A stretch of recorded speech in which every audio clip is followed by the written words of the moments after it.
مفتی صاحب، حضرت ابراہیم علیہ السلام کے جب انسان فضائل پڑھتا ہے، یقیناً میں سمجھتا ہوں کہ ملت اسلامیہ کا اثاثہ ہے، اور یقیناً اگر کہا جائے کہ دین ابراہیمی کی اگر صحیح معنوں میں اگر کوئی جانشین کوئی امت ہے تو وہ امت مسلمہ ہے۔ لیکن امت مسلمہ کو جانشینی کے ساتھ ساتھ اگر آج کے دور کی ہم بات کی جائے، نوجوان نسل کی بات کی جائے،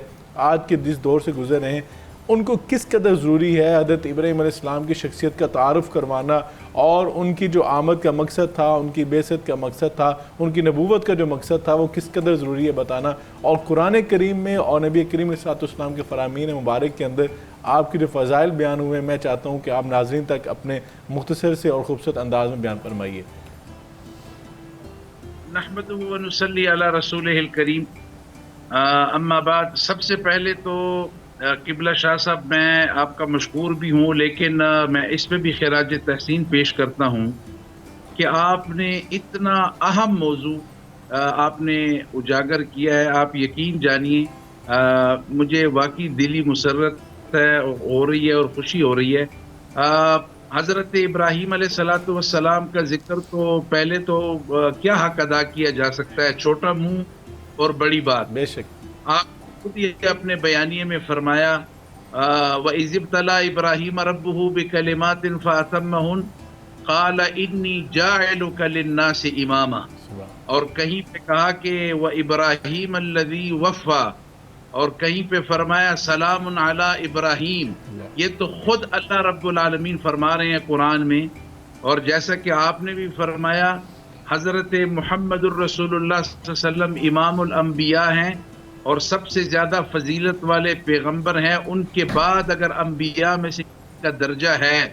تو وہ حضرت ابراہیم علیہ السلام کا ہے۔ دوسری گزارش یہ ہے کہ اگر کسی نے سیکھنا ہے،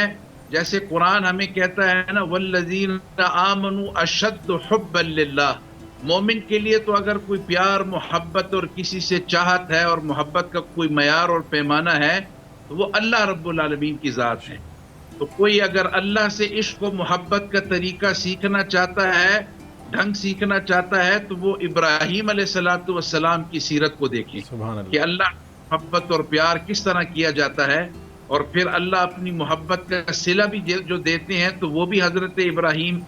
علیہ السلام کی سیرت کو دیکھنے کی ضرورت ہے۔ یقین جانیے کہ تاریخ انسانی میں ایسی مثال نہیں ملتی۔ اپنی وہ شخصیات جو دل کے بڑے قریب ہوں، اس کا ڈھنگ طریقہ تو شاید لوگوں نے بھی سکھلا دیا، عاشقوں نے اپنے معشوق سے سکھلا دیا، لیکن ابراہیم علیہ السلام وہ ہستی ہیں جنہوں نے انسانیت کو ایک درس بھی دیا اور ایک طریقہ سکھلایا کہ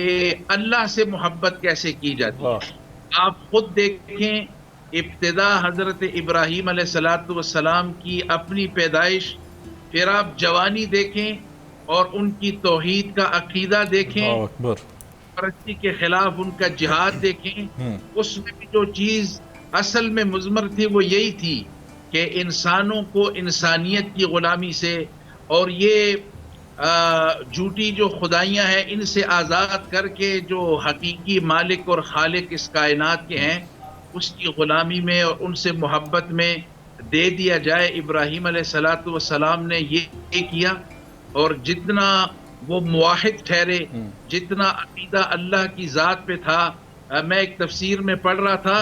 ابراہیم علیہ السلام انبیاء علیہ السلام میں وہ ہستی ہیں جنہیں سب سے پہلے جنتی لباس پہنایا جائے گا۔ اللہ اکبر، سبحان اللہ۔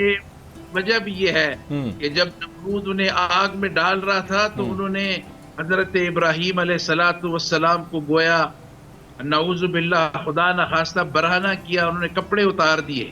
تو اللہ رب العالمین نے اس انعام میں پھر حکم فرمایا کہ ابراہیم جنت کا لباس اس کے بدلے میں پہنایا جائے گا۔ کیوں نہ یہ اعزاز دیا جائے جب حضرت ابراہیم علیہ السلام کا اپنے رب پر توکل اتنا زیادہ ہے کہ جس آگ مجھے ڈالا جا رہا ہے اس آگ سے بچانے والا میرا رب ہے، حسبی اللہ نعم الوکیل نعم المولا و نعم النصیر۔ تو یقیناً یہ اللہ رب العزت کے اوپر اتنا توکل تھا، اللہ کو بھی اپنے اس پیارے بندے سے اس قدر ہی زیادہ محبت اور پیار تھا، تو یہ اعزاز تو حضرت ابراہیم علیہ السلام کا بنتا ہے۔ مفتی صاحب بڑی خوبصورت بات بیان فرمائی کہ حضرت ابراہیم علیہ السلام کا جو مقصد تھا وہ بندوں کو بندوں کی غلامی سے نکال کر ایک اللہ کی بندگی اور غلامی میں لا کے کھڑا کرنا تھا.